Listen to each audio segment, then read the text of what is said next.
نیما پورتعلی and Karen. Arrangement by Bookman.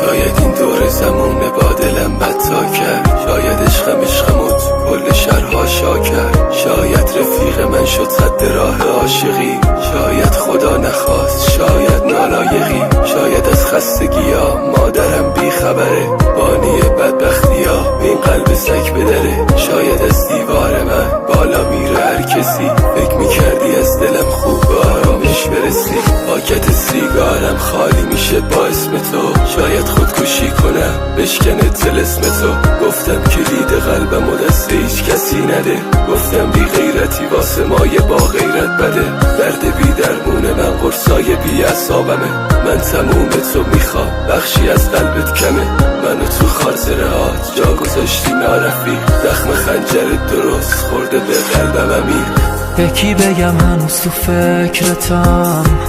کی میفهمه درد منو، این که کنارش خوشبختی این دیوونه کرده منو، چقدر باید بگذره که بفهمی اشتباه کردی، زمین گرده هنوز زوده میرسه روزی برگردی، قرار نبود جدا بشیم بریز آبروی من، تو بری و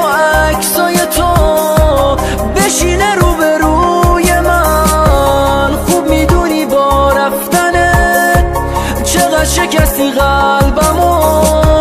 چجوری رفتی تویی که بلد نبودی رفتنو، میگم عزیزه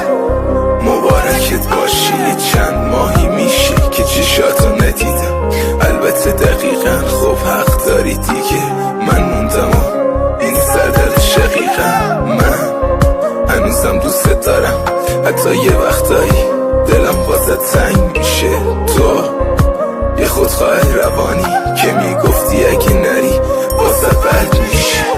تا خدا هست مینویسم واسه از رنگ چشات، سایه مرگ من آخر میشینه رو خاطرات، عکساتو پاره کردم خودت نیستی ولی آدم عشق نبودی تو به مرتضی علی، حلالت نمی کنم کرسفت سینه و نور مشرقی، من چی میخواستم و چی شد تو فضاتت عاشقی، من دیگه جایی ندارم توی قلب تو، نمیبخشمت عزیزم فقط میگم به کی بگم هنوز تو فکرتم، کی میفهمه درد منو، این که کنارش خوشبختی این دیوونه کرده منو، چقدر باید بگذره که بفهمی اشتباه کردی، زمین گرده هنوز زوده میرسه روزی برگردی.